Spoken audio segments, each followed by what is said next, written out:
Good morning dear student. आज की class में हम लोग सॉल्व करेंगे मैथमेटिक्स के मोस्ट इंपॉर्टेंट क्वेश्चंस को। डियर स्टूडेंट, जैसा कि आपको पता है कि जितने भी क्वेश्चन का मैं सॉल्यूशन करवाता हूँ, टोटल क्वेश्चन का सॉल्यूशन बिल्कुल कॉन्सेप्ट के साथ आपको कराता हूँ। तो बहुत ही बेहतरीन कॉन्सेप्ट के साथ डियर स्टूडेंट हम लोग मैथमेटिक्स के इम्पॉर्टेंट क्वेश्चन की सीरीज को बहुत ही बेहतरीन तरीके से सॉल्व करने वाले हैं। प्रत्येक क्वेश्चन को बिल्कुल बेहतरीन कॉन्सेप्ट के साथ आपको इस तरीके से बताने वाला हूं कि किसी भी क्वेश्चन को मैक्सिमम आप 5 से 10 सेकंड के अंदर सॉल्व कर पाओगे। यदि आप अच्छी तरीके से पूरी क्लासेस देखते हो डियर स्टूडेंट, तो 100% मैं यकीन के साथ कहता हूं कि जितने क्वेश्चन का मैं सॉल्यूशन करवाऊंगा उतने ही कॉन्सेप्ट आपको आज की क्लास में सीखने को मिलेंगे।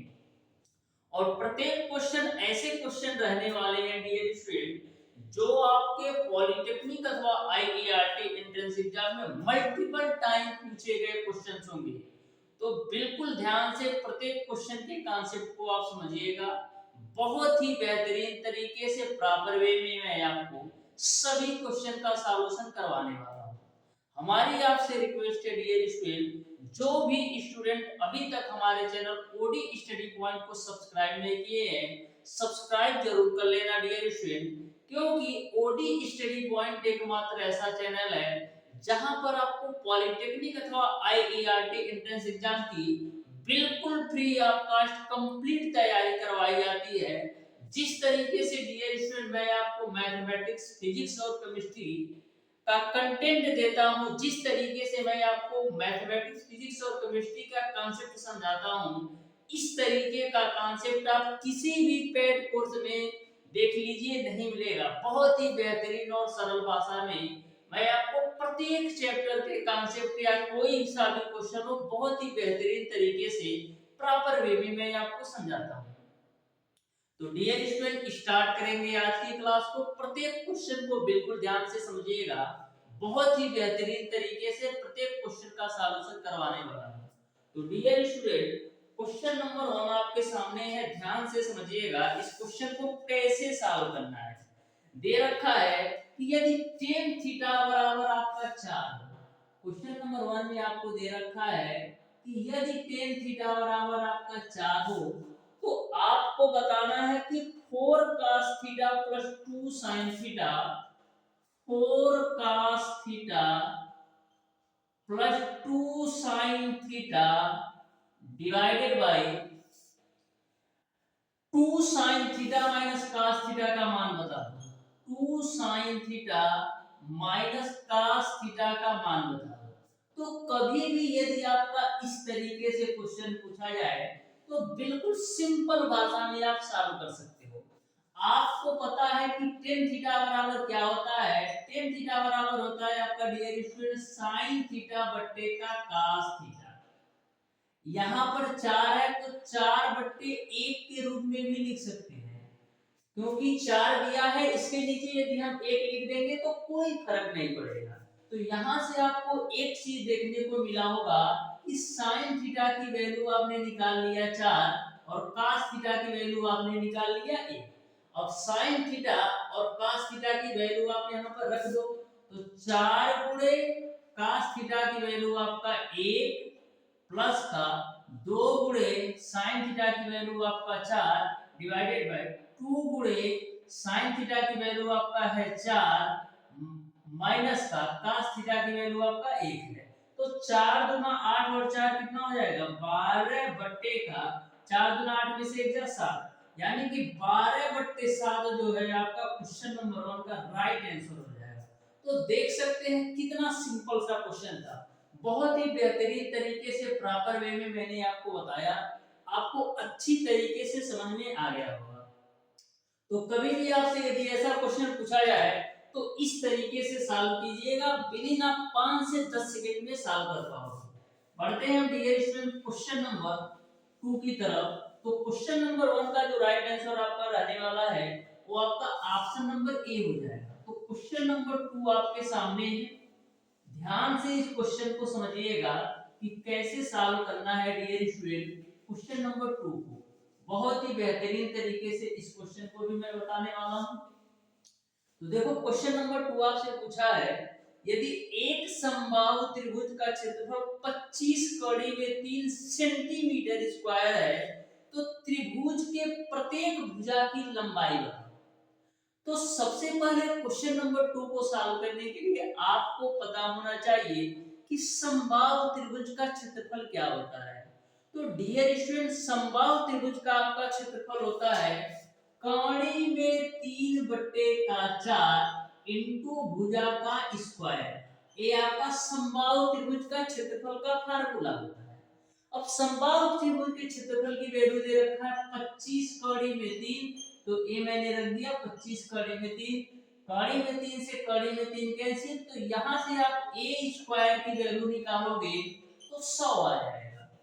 तो a की वैल्यू कितनी मिल जाएगी? a की वैल्यू आपको मिल जाएगी 10 सेंटीमीटर, यानी कि समबाहु त्रिभुज की जो भुजा होगी वो आपका 10 सेंटीमीटर हो जाएगा। इस तरीके से क्वेश्चन नंबर 2 का ऑप्शन नंबर सी सही हो जाएगा। तो देख सकते हो कितने बेहतरीन तरीके से आप प्रत्येक क्वेश्चन को मैक्सिमम 5 से 10 सेकंड के अंदर सॉल्व कर पा रहे हो। यदि आपको बेसिक कॉन्सेप्ट अच्छी तरीके से पता है तो बेसिक कॉन्सेप्ट को बिल्कुल अच्छी तरीके से समझने के लिए ओडी स्टडी पॉइंट चैनल को जरूर सब्सक्राइब कर लेना डियर स्टूडेंट। जो भी नए स्टूडेंट हैं, बहुत ही बेहतरीन तरीके से मैंने आपको प्रत्येक चैप्टर को, चाहे कोई सा भी सब्जेक्ट हो, चाहे आपका फिजिक्स हो, चाहे आपका केमिस्ट्री हो, चाहे आपका मैथमेटिक्स हो, प्रत्येक चैप्टर को बिल्कुल बेहतरीन कॉन्सेप्ट के साथ मैंने कवर करवाया है। तो क्वेश्चन नंबर 3 को आप ध्यान से देखिएगा। दे रखा है यदि 22, 25, 27, 24 और x का जो माध्य है वो आपका 26 है तो x की वैल्यू बताइए। तो सबसे पहले माध्य होता क्या है? तो आपको पता है कि माध्य बराबर आपका होता है संख्याओं का योग बटे संख्याओं की संख्या। तो इस सिंगल से फार्मूले से आप क्वेश्चन नंबर 3 को बिल्कुल बेहतरीन तरीके से सॉल्व कर पाओगे। तो यहाँ पर दे रखा है कि 22, 25, 27, 24 और x का जो माध्य है वो आपका 26 है, तो x की वैल्यू बताओ। तो माध्य बराबर होता क्या है डियर स्टूडेंट? माध्य बराबर होता है संख्याओं का योग बटे संख्याओं की संख्या। तो माध्य तो आपको दे रखा है 26 बराबर, यानी माध्य बराबर संख्याओं का योग। तो संख्याओं का योग कर दो, संख्या क्या है आपका 22 है, प्लस का 25 है, प्लस का आपका 27 है, प्लस का आपका 24 है और x है, 24 है और x है, बटे आपका होता है संख्याओं की संख्या। तो संख्याओं की संख्या कितनी है? 1 2 3 4 5 बटे आप 5 कर दो। अब सॉल्व कर लो तो 26 बच्चे आपका होता है 130, ऊपर वाली वैल्यू को जोड़ो तो देखो 4 और 7 11, 11 5 16 और 16 2 18 को 8, हासिल बचे 1, 2 1 3, 2 5, 2 7, 2 9, यानी 98 मिल गया, प्लस का x मिल गया।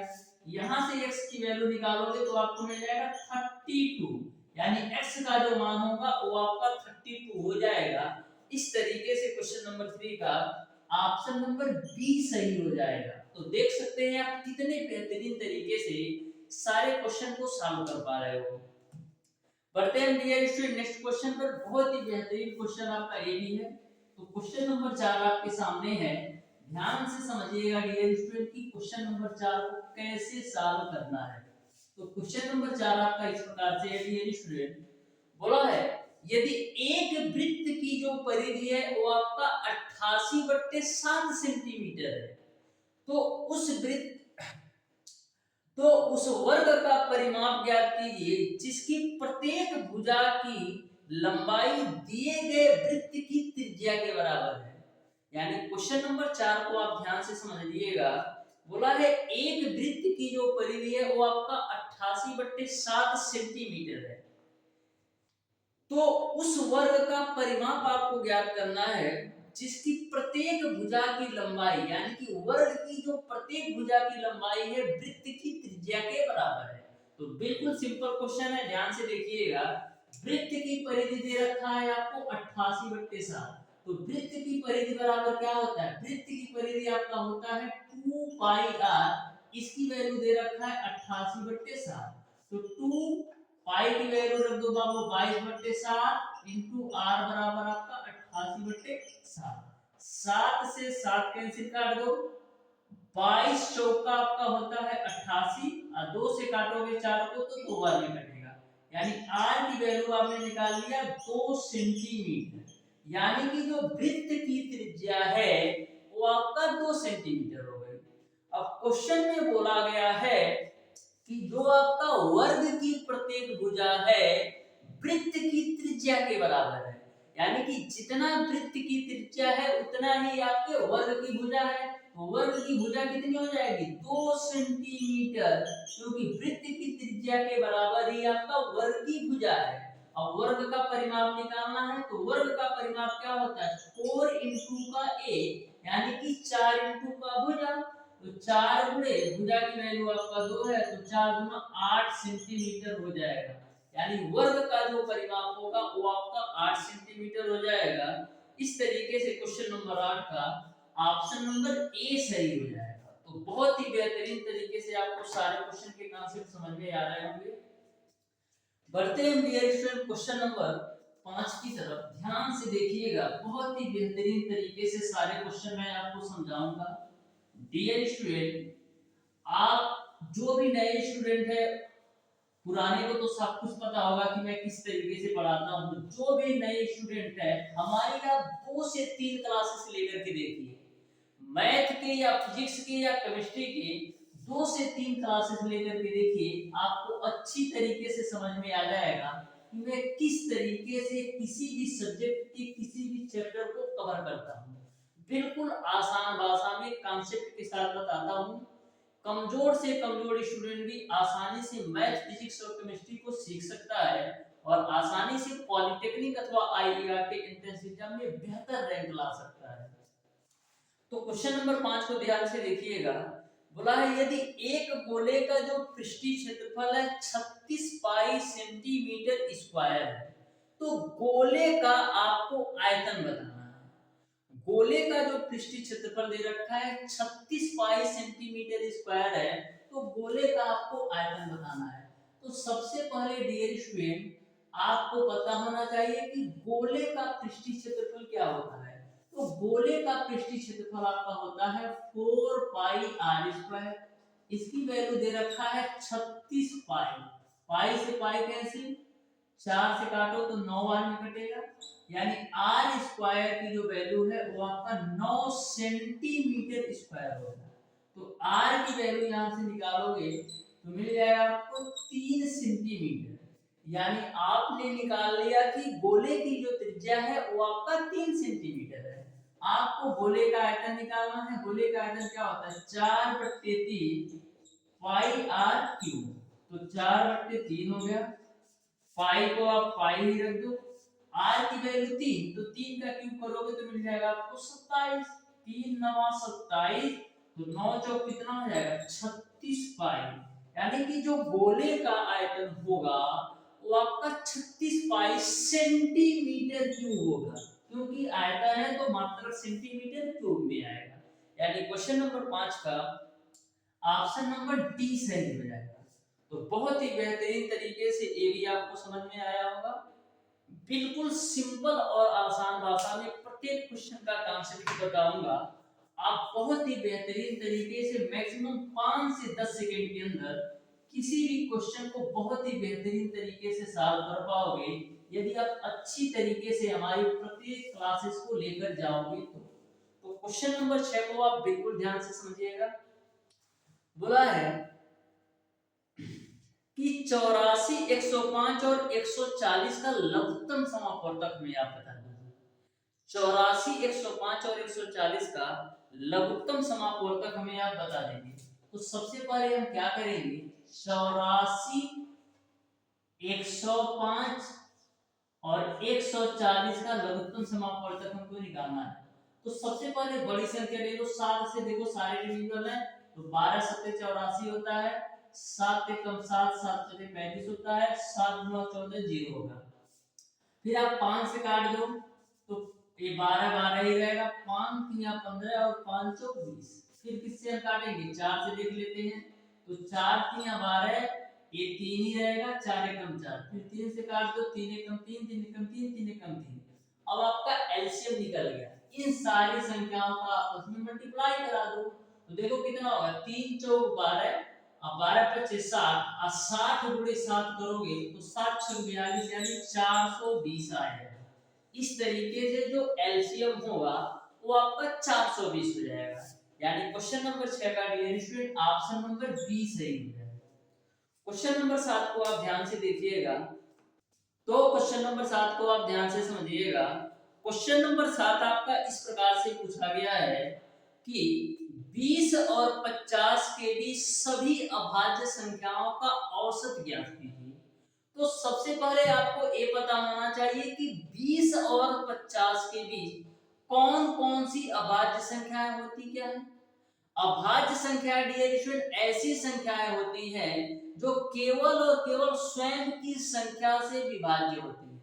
यानी कि अभाज्य संख्याएं ऐसी संख्याएं होती हैं जो केवल और केवल स्वयं की संख्या से विभाज्य होती हैं, स्वयं की संख्या से डिविजिबल होती हैं। तो हम देख लेते हैं कि 20 और 50 के बीच कौन कौन सी अभाज्य संख्याएं आती है। तो पहला तो आपका आता है 23, उसके बाद से आपका आता है 29, 29 के बाद से आपका आता है 31, 31 के बाद आपका आता है 37, 37 के बाद से आपका आता है 41, 41 के बाद से आपका आता है 43, और 43 के बाद से आपका आता है 47। तो इस तरीके से ये आपका 20 से 50 के बीच सभी अभाज्य संख्याएं हो गई, 23, 29, 31, 37, 41, 43 और 47। आपको औसत ज्ञात करना है। चाहे आपसे औसत पूछे या माध्य पूछे, दोनों बातें सेम है। औसत और माध्य का मतलब ये होता है कि सभी संख्याओं के योग में सभी संख्याओं से हम भाग ले दें। तो औसत आपको निकालना है तो क्या करेंगे, इन सभी अभाज्य संख्याओं के योग में इन सभी अभाज्य संख्याओं की संख्या से भाग दे देते हैं। तो सभी अभाज्य संख्याओं का योग कितना होगा, 7 3 10 11 7 18 1 19, 19 में 9 जोड़ोगे तो 28 होगा, 28 2 30 से 31 को 1 हासिल बचेगा 3, 4 3 7 4 11 4 15 3 18 2 20 से 31 2 23 2 25, यानी कि 251 आपका सभी अभाज्य संख्याओं का योग होगा। अब अभाज्य संख्याओं की संख्या कितनी है, 1 2 3 4 5 6 7, बटे का आप 7 कर दो तो हो जाएगा आपका 7 3 21, बचेगा आपका 4 1, 7 5 35, बचेगा आपका 6 ठीक है। तो 6 बचेगा ना, तो 7 8 56 ठीक है, यानी कि 35.8 आपका हो जाएगा औसत। यानी कि 35.8 जो है 20 और 50 के बीच सभी अभाज्य संख्याओं का औसत हो जाएगा। यानी क्वेश्चन नंबर 7 का ऑप्शन नंबर सी सही हो जाएगा। क्वेश्चन नंबर 8 को आप बिल्कुल ध्यान से समझिएगा, जो कि आपका वर्क एंड टाइम से क्वेश्चन पूछा गया है। तो बहुत ही बेहतरीन तरीके से आप ध्यान से समझिएगा। क्वेश्चन नंबर 8 को आपको कैसे सॉल्व करना है। तो क्वेश्चन नंबर 8 आपका है डियर स्टूडेंट, यदि 25 व्यक्ति प्रतिदिन 15 घंटे काम करके 5 यूनिट काम को 8 दिनों में पूरा कर सकते हैं, ठीक है, तो 12 व्यक्तियों को प्रतिदिन 20 घंटे काम करके 10 यूनिट काम को करने में कितना दिन का समय लगेगा, ये आपको बताना है। तो ये आपका जो क्वेश्चन नंबर 8 है एमडीएच रूल पर है। अब एमडीएच रूल क्या होता है, एमडीएच रूल होता है आपका m1 d1 h1 बट्टे का w1 बराबर आपका होता है m2 d2 h2 बट्टे का आपका होता है w2, ठीक है। तो यहां पर बोला है कि 25 व्यक्ति प्रतिदिन 15 घंटे काम करके 5 यूनिट काम को 8 दिनों में कब कर सकते हैं। यानी m1 की वैल्यू आपको दे रखा है 25, 25 व्यक्ति 15 घंटे काम करके 5 यूनिट काम को 8 दिनों में कर सकते हैं। यानी कि जो दिनों की संख्या है वो आपका 8 है, और h1 की वैल्यू आपका है 15, क्योंकि 15 घंटे प्रतिदिन काम करके 8 दिन में वो 5 यूनिट काम कर सकते हैं, यानी कि जो किया गया काम होगा, जो W1 की वैल्यू होगी वो आपका हो जाएगा 5 बराबर।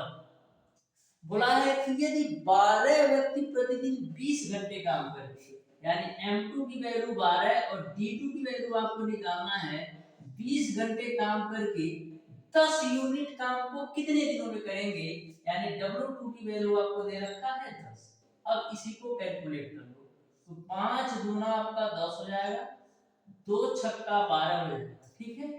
तो यहाँ से देखो D2 की वैल्यू आपको क्या मिल जाएगी, D2 की वैल्यू आपको मिल जाएगी 25 गुणे 8 गुणे 15 बटा नीचे आपका आ जाएगा 20 गुणे का 6, 5 पच्चे 25 और 5 चौको 20, 4 गुना आपका होता है 8, ठीक है।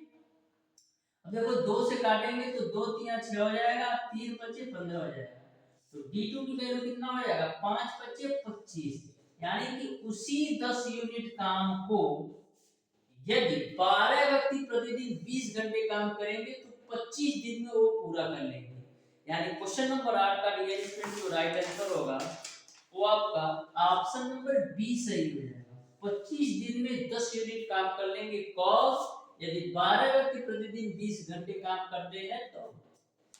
अब बढ़ते हैं डियर स्टूडेंट क्वेश्चन नंबर 9 की तरफ, जो कि आपका त्रिकोणमिति से है।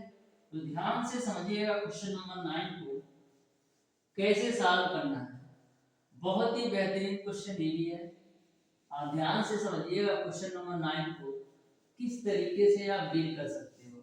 तो क्वेश्चन नंबर 9 आपका है, यदि 4 sin स्क्वायर थीटा बराबर 1 है और थीटा आपका न्यून कोण है, तो आपको cos square theta plus tan square theta का मान बताना है। बोला है कि 4 sin स्क्वायर थीटा बराबर आपका 1 है, 4 sin स्क्वायर थीटा बराबर आपका 1 है, ठीक है।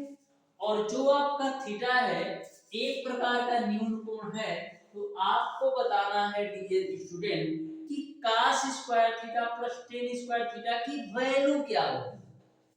तो न्यून कोण का मतलब ये होता है डियर स्टूडेंट कि जो आपका थीटा की वैल्यू होगी 90 डिग्री से कम होगी। न्यून कोण का मतलब ये होता है कि जो आपका थीटा की वैल्यू होगी 90 डिग्री से कम होगी। तो यहाँ से हम यदि हम sin स्क्वायर थीटा की वैल्यू निकालना चाहें तो हमको मिल जाएगा 1/4। तो sin थीटा की वैल्यू कितनी मिल जाएगी, हमको मिल जाएगा 1/2। अब देखो sin थीटा में कितने डिग्री का मान आपका 1/2 होता है, तो आप कहोगे sin 30 डिग्री का मान 1/2 होता है, यानी 1/2 की जगह पर हम लिख सकते हैं sin 30 डिग्री। sin से sin कैंसिल, यानी थीटा बराबर आपको मिल जाएगा 30 डिग्री, ठीक। और ये आपका न्यून कोण भी है क्योंकि 90 डिग्री से कम है। आपको बताना है cos square theta plus tan square theta, cos square theta plus tan square theta. अब देखो cos थीटा की जगह पर आप 30 डिग्री रख दो, तो cos स्क्वायर 30 डिग्री प्लस का tan स्क्वायर 30 डिग्री, इसी को आप कैलकुलेट कर लो। तो cos 30 का मान कितना होता है, cos 30 का मान कौणी में 3/2 होता है, तो हो जाएगा आपका कौणी में 3/2 का होल स्क्वायर प्लस का tan 30 डिग्री का मान कितना होता है 1/कौणी में 3, तो हो जाएगा आपका 1/कौणी में 3 का होल स्क्वायर। कौणी में 3/2 का होल स्क्वायर करोगे तो 3/4 प्लस का 1/3, इसी को आप कैलकुलेट करो तो एलसीएम आपका आ जाएगा 12, ठीक है। तो आपका 4 3 है, 3 3 का 9 प्लस का 4 हो जाएगा, तो 9 4 आपका कितना हो जाएगा 13/12, यानी कि cos square theta plus tan square theta की जो वैल्यू होगी वो आपका 13/12 होगा, यानी क्वेश्चन नंबर 9 का ऑप्शन नंबर बी सही हो जाएगा। Option number B will be the right answer for question number 9। बढ़ते हैं डियर स्टूडेंट क्वेश्चन नंबर 10 की तरफ। तो ध्यान से समझिएगा क्वेश्चन नंबर 10 को, बहुत ही बेहतरीन तरीके से क्वेश्चन नंबर 10 को भी मैं सॉल्व कराने वाला हूं। आप ध्यान से समझिएगा क्वेश्चन नंबर 10 को आपको कैसे सॉल्व करना है। तो क्वेश्चन नंबर 10 आपका है डियर स्टूडेंट, यदि सौदे पर 40% और 60% की दो क्रमिक छूट दी जाए तो समतुल्य छूट क्या है? तो क्वेश्चन नंबर 10 को सॉल्व करने के दो तरीके मैं बताने वाला हूं, और दोनों ही तरीके से आप मैक्सिमम 5 सेकंड के अंदर इस क्वेश्चन को सॉल्व कर पाओगे। बोला है यदि किसी सौदे पर हम 40% और 60% की दो क्रमागत छूट देते हैं तो समतुल्य छूट किसके बराबर होगा? तो कभी भी यदि आपसे समतुल्य छूट पूछा जाए तो आपको सिंगल सा फार्मूला लगाना है x प्लस वाई माइनस का x into y divided by 100। जो आपका x होता है पहला छूट होता है और जो आपका y होता है दूसरा छूट होता है। तो पहली छूट आपका है 40, दूसरी छूट आपका है 60 माइनस का 40 गुणे 60 बटे का 100। डबल जीरो से डबल जीरो कैंसिल कर दो तो मिल जाएगा आपको 100 माइनस का 24 जो कि आपका हो जाएगा 76%। यानी कि जो आपका समतुल्य छूट होगा वो आपका 76% के बराबर होगा। यानी क्वेश्चन नंबर 10 का ऑप्शन नंबर हम देखेंगे तो सी सही हो जाएगा। ये तो आपका पहला तरीका है। दूसरा तरीका भी समझ लो कैसे सॉल्व करना है। दूसरा तरीका ए है डियर स्टूडेंट, आपको पहले 40% की छूट दी जाती है फिर आपको 60% की छूट दी जाती है। तो देखो 100 है यदि कोई वैल्यू, इस पर हम 40% की छूट निकालेंगे तो हमको 40 ही मिलेगा। ठीक है, ये तो मैंने पहला छूट निकाल लिया। और दूसरा जो छूट है वो आपका कितना है? दूसरा जो छूट है वो आपका कितना है? 60%। तो यदि देखो 100 रुपया की चीज थी, 100 रुपए की चीज थी, उसमें हमको 40 रुपए का छूट मिल गया, यानी अब उस वस्तु की वैल्यू कितनी बचेगी? 60 रुपए। 100 रुपए की वस्तु थी, 40% का छूट मिल गया, यानी कि 100 रुपया में हम 40 रुपया कम दे रहे हैं पहली छूट की वजह से, तो हमको केवल और केवल अब उस वस्तु के लिए 60 रुपया देना पड़ेगा। अब फिर दूसरी छूट भी मिल रही है 60% की, यानी 60 का आप 60% निकाल लो। तो देखो डबल जीरो से डबल जीरो कैंसिल, 6 के 36 हो जाएगा। तो यहाँ से आपको 40% की छूट मिल गई और यहाँ से आपको 36% की छूट मिल गई। दोनों को आप ऐड करिएगा तो 76% की छूट आपको मिल जाएगी।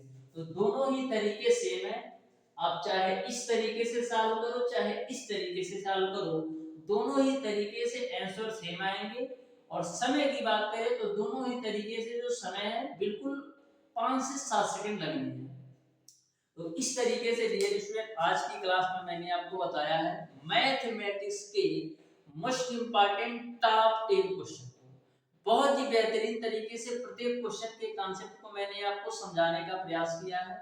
फिर भी यदि आपको ऐसा लगता है कि किसी भी क्वेश्चन में किसी भी प्रकार का डाउट और कंफ्यूजन हो तो आप हमें कमेंट बॉक्स में कमेंट करके जरूर पूछ लीजिएगा।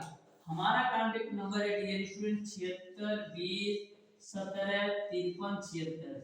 इस नंबर पर आपके रिलेटेड कोई भी क्वेश्चन क्वेरी हो, चाहे किसी भी सब्जेक्ट से रिलेटेड हो, चाहे पॉलिटेक्निक अथवा आईईआरटी एंट्रेंस एग्जाम से रिलेटेड हो, इस नंबर पर कॉल या व्हाट्सएप करके आप पूछ सकते हो। कोई दिक्कत नहीं है, मैं आपके क्वेश्चन का रिप्लाई जरूर करूंगा। एक क्वेश्चन मैं आपसे पूछता हूं, इसको आप बताइएगा। एक क्वेश्चन मैं आपसे पूछता हूं, इसको आप बताइएगा कि टेन 1845 डिग्री का 1845 डिग्री का मान क्या हो? आपको बताना है कि 1845 डिग्री का मान क्या होगा। इसका आंसर आप लोग कमेंट बॉक्स में कमेंट करके बताइएगा। तो डियर स्टूडेंट आज की क्लास आपको कैसी लगी? मिलते हैं डियर स्टूडेंट नेक्स्ट क्लास में, तब तक के लिए